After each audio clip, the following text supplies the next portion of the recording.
Okay, so before I move on, I need to talk about moments or torques a little bit before I start showing you how to do them. A moment and a torque are the same exact thing, just to let you know. But anyways, so there's translational motion, but there's also rotational motion. So yeah, as you see in this corner, these are basically all the symbols associated with the translational moment. But there's almost an equal and opposite, not equal and opposite, but equal counterpart to the translational moment that's also rotational moment. So a force, the equivalent version of that for rotational motion is just going to be a moment or a torque. Position, that's the same thing basically as angular position, velocity, angular velocity, acceleration, angular acceleration, mass, moment of inertia, momentum, angular momentum. So I think that's pretty much all of them. But yeah. So just if there's if there's translation motion for this, there's almost like a rotational counterpart. But anyways, so really, so just like what I said at the very beginning of the video, a lot of this class is just going to be the sum of the force vectors. It's going to equal mass times the acceleration vector. So what happens when we just replace all these letters with their counterparts? We get the sum of the moment vectors. It's going to equal your moment of inertia, and then times by your alpha vector. So really, this is like the first part of the class, the second part of the class, and I would say the third part of the class is just energy in general. So if you get all three of those down, you should pass your class. At least I hope you do. But anyways, so really I'm just going to erase this. What I'm going to be mainly talking about is this, so the sum of the moments or sum of the torques, so I'm just going to write a T. So really this is the same thing as that. It's going to equal I times by alpha. So your moment of inertia times by your angular acceleration. So in the end, yeah, so here, let me bring up, so get a line all set up real quick. So really, in order to show this, I need to draw out a teeter-totter real quick. So, so anyways, so if we have this teeter-totter, and let's just say we have basically a force pushing down this side right here. So some force is pushing down that side. So if you imagine this thing is going to want to turn in the end. So let me bring up, here, I'm just going to keep the toolbar up. Looks ugly, but I'd rather just use it right now. So anyways, so if we had a force on this side of the teeter-totter, or just if someone simply sat on this side of the teeter-totter, this side is going to want to go up. So in the end, it's going to basically look like somewhat like this.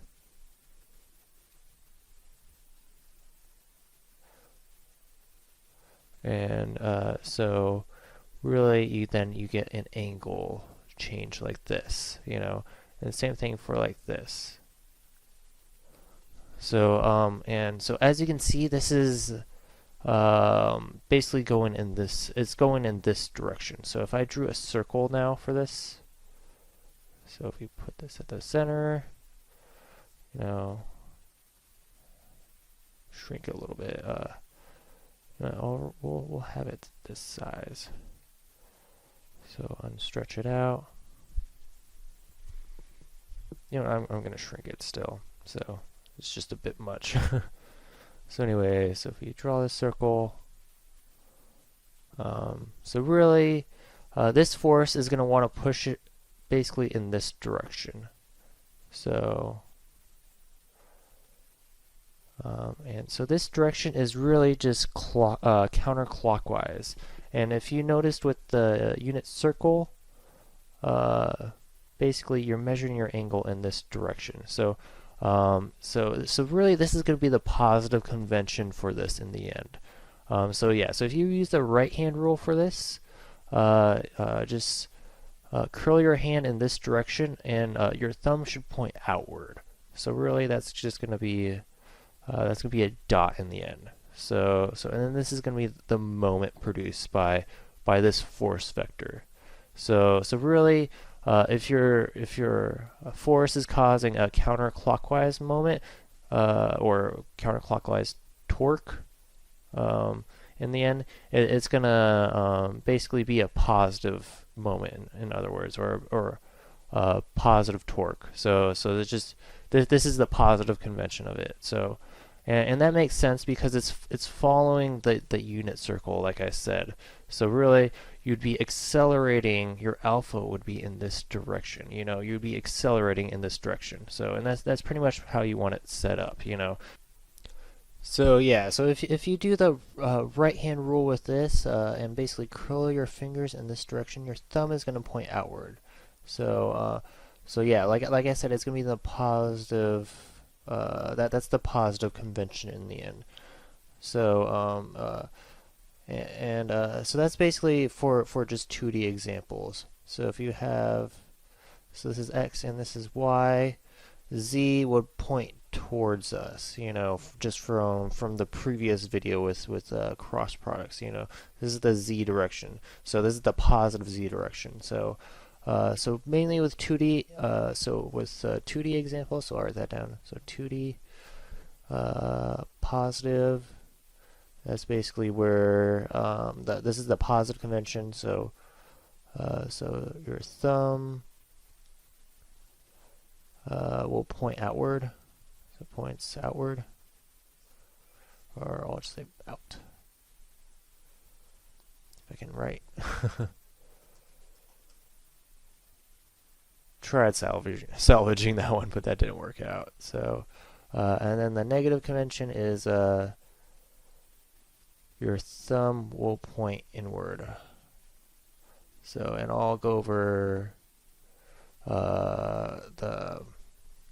the negative real quick too. So, but so in the negative, so the positive Z is going towards you, and then the negative Z would be going inward. So. And another thing to point out before I go to the negative is that really this force right here, since if you basically, this would be R in the end. So, but this force in the end is going to cause a positive moment or a positive torque, and basically that's going to cause positive acceleration in this direction. So this is a positive angular acceleration in this direction. So basically you're going to be gaining more radians. If you just look at the unit circle sheet again, you'd be going more in this direction. So but yeah. Now on to the negative version. So basically instead of the force being on this side of the teeter-totter, we're having a force on this side of the teeter-totter. So if this force is pushing down this side, your teeter-totter is now going to look like this. So really, it's going to be like this.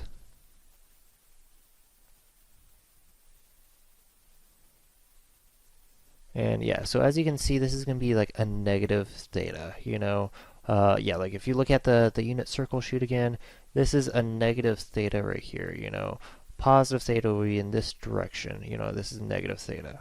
So, but so this is going to be causing like a negative alpha in the end. So it's like a negative angular acceleration. So really, So, and if we drew a circle again, just so we can reinforce the right-hand rule a little bit more, it would be like this. And then, so in the end, it would want to spin this circle in the end in this direction. So, so it's going to want to spin in this direction. This is clockwise. So, and if you use the right-hand rule now for this, basically curl your fingers in this direction, your thumb is going to point into the computer or like into the page, or into the board, whatever you're working with, So it's going to point into the board. So that's mainly just the positive conventions for moments and torques, and why. And basically a lot of this actually surprisingly relates back down to the unit circle sheet. And I don't think a lot of people really truly realize that. But yeah. So really, just thinking about the positive convention is just going to be the positive convention with the unit circle sheet. So